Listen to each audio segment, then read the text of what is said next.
Yemen के हौसियों के बुहरा अहमर में जहाज़ों पर हमलों के जवाब में अमेरिका ने हौसी हमलों के खिलाफ 10 मुल्की इत्तेहाद का ऐलान कर दिया।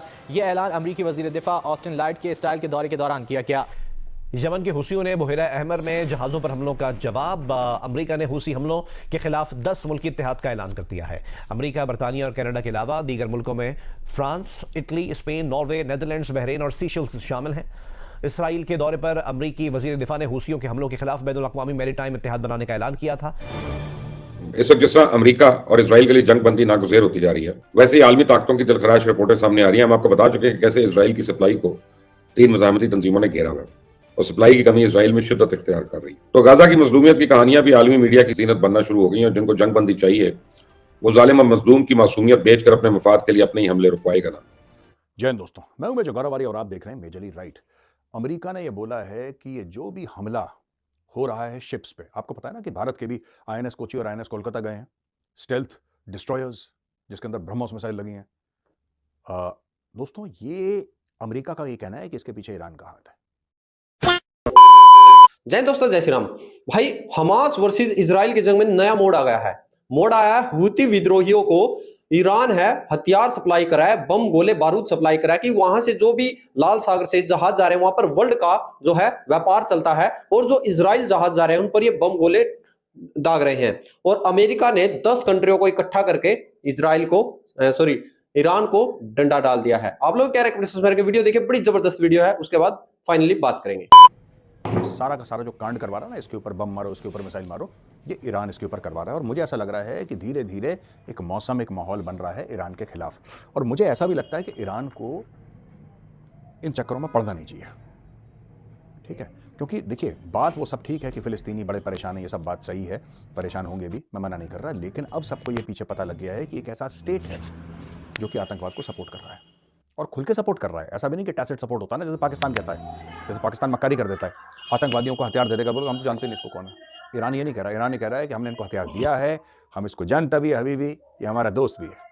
ये चक्कर है ईरान और पाकिस्तान में फर्क। ईरान खुला सपोर्ट कर रहा है, पाकिस्तान सपोर्ट करके झूठ बोल देता है। यमन के जो बागी हैं उन्होंने अमेरिका और इसराइल के साथ बराह रास्त तसादुम की ख्वाहिश का इजहार करते हुए अमेरिकन जंगी जहाजों को निशाना बनाने की धमकी दे दी है। वैसे भाई मैं बड़ा फैन हो गया हूं, इनका दलेर लोग हैं, मानना पड़ेगा। अमेरिका ने बारह ईरान पर इल्जाम आयद कर दिया कि यमनी हुतियों को खुश कर रहा है, उनकी मदद कर रहा है। रशियन प्रेसिडेंट पुतिन ने अहले फलस्तीन को मुखातिब करते हुए फलस्तीनी अवाम के साथ एक बड़ा वादा कर लिया और सदर पुतिन का कहना है कि वो हर हाल में अपना वादा पूरा करेंगे। इजरायली फौज ने गाजा के अंदर जुल्म बर्बरियत की ऐसी मिसाल कायम की है जिसने पहली दूसरी जंग अजीम के साथ साथ अब तक तमाम तनाजों को पीछे छोड़ दिया। लिबनानी तंजीम हिजबुल्लाह ने इजराइल के सरहदी इलाकों में वो झाड़ू गिराया जो इजराइल और उसकी पुष्पनाई करने वालों ने कभी ख्वाब में भी नहीं सोचा होगा। रिसेंटली ईरान ने दुनिया को एक बड़ी वार्निंग दी है जिसका इम्पैक्ट ना सिर्फ यूरोप को, इंडिया को भी देखना पड़ सकता है, साथ ही साथ यूएस, चाइना को भी।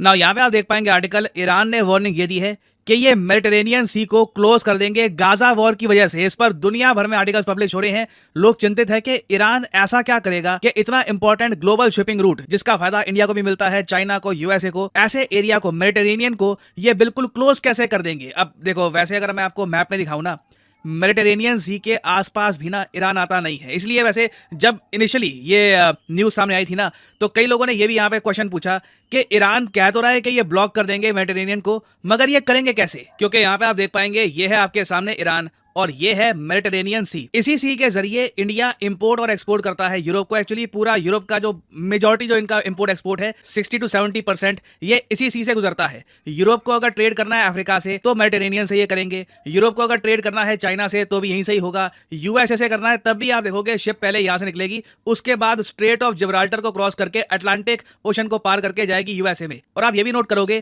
कि ईरान का ज्योग्राफिकली कोई भी कनेक्शन नहीं है विद द मेडिटेरेनियन, कोई इनका बंदरगाह यहाँ पर नहीं है, डायरेक्ट एक्सेस ईरान को मिलता नहीं है। तो जब ये न्यूज सामने आई कि ईरान ब्लॉक कर देगा, क्लोज कर देगा इस सी को, तो लोगों ने इनिशियली ये अज्यूम किया कि मे बी ईरान लगातार ड्रोन भेजेगा, मिसाइल से आक्रमण करेगा और इंश्योर करेगा कि यहाँ पे कोई भी बिजनेस ना हो पाए, मेडिटेरेनियन बिल्कुल क्लोज हो जाए। और ये ईरान क्यों करना चाहता है? ईरान का ये मानना है कि दुनिया गाजा के इशू को लेकर इतनी सीरियसनेस नहीं दिखा रही जितनी दिखानी चाहिए।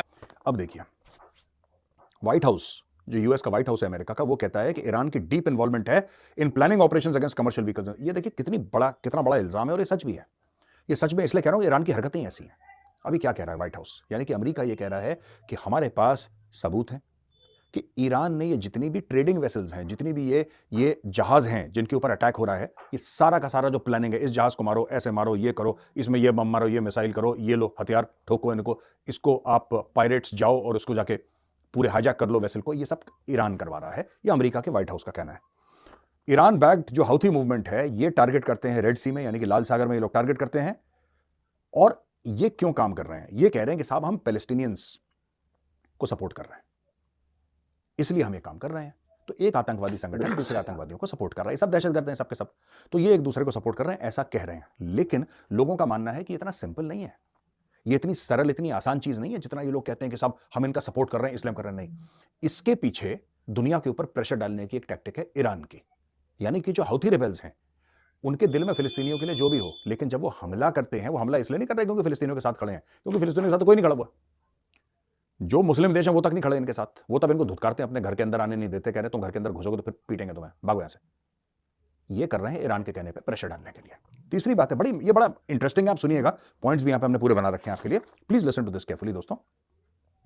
एड्रीन वॉटसन है व्हाइट हाउस के स्पोक्स पर्सन, उन्होंने बोला है कि long term support of the Houthis ये पूरे रीजन को डिस्टेबलाइज कर रहा है और collective international action to address the challenge posed by Iran involvement. तो अब इन्होंने बोला है कि हमें पूरा एक इंटरनेशनल इंटरवेंशन चाहिए इस मामले में। तो दोस्तों आप लोगों ने देखा, देखिए क्या है कि जो जंग चली हुई ना इजराइल और हमास की, उसमें कोई भी कंट्री है अब अपना यानी कि बोल नहीं रही है, भाई चल रहा है जो चल रहा है, क्योंकि फिलिस्तीन के साथ लोगों की नजरिया है, फिलिस्तीन के साथ जंग नहीं है, हमास आतंकी ग्रुप है उसके साथ जंग है। और जो हमास है वो उसके भाई घुटने टूट चुके हैं, उनकी हेल्प के लिए कोई आ नहीं रहा है। 57 मुस्लिम कंट्री शांत बैठी है, तो भाई इसको मची चिल ज्यादा ईरान को। देखिए अब तक ईरान का कोई इतना लेना देना नहीं था, बाकी ये हथियार उस दिन से भी जो है चोरी छुपे उसको हमास को दे रहा था, अब खुला समर्थन कर रहा है।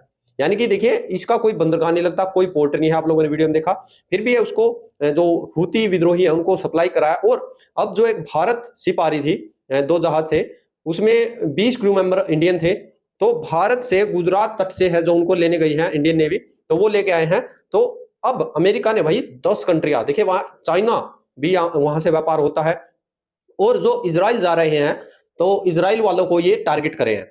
और देखिए जो कंपनियां हैं उस रास्ते से आने से डर रही है, क्योंकि भाई जो भी जहाज आता है अरबों का माल उसमें भर के आता है, तो वो क्या करें, क्रूड ऑयल आता है उसमें भाई सीधे बम के गोले दाग रहे हैं। अगर उसमें एक भी भाई सही ठिकाने पड़ा तो पूरा क्रू मेंबर के साथ पूरा जहाज खत्म है। तो अब है जो कंपनियां हैं भाई वो या तो लंबा रास्ता ले रही हैं या फिर वहां से उसको डिनाई कर रही है कि वहां से आ ही नहीं रही है। तो जो ईरान है वो एक तरह से पंगा ले रहा है विश्व के साथ। और भाई जो नाटो कंट्री वगैरह हैं जो हैं अभी उस पर मे बी जो 10 देशों ने प्रतिबंध लगा रहे हैं, यानी कि उस पर प्रेशर कर रहे हैं, तो वो जल्दी ही उसका अभी खात्मा किया जाएगा। और इजराइल के प्रधानमंत्री ने मोदी साहब से भी इसके बारे में बात की है, क्योंकि जो इजराइल को है टारगेट बनाना सोच रहा है ईरान, तो भाई मेरे ख्याल में मुश्किल है, कुछ हो नहीं सकेगा, क्योंकि ईरान है वो सुपर पावर कंट्री है और पूरा वर्ल्ड वाइड उसके मुट्ठी में। आप लोग क्या रेकमेंडेशन करके जय हिंद।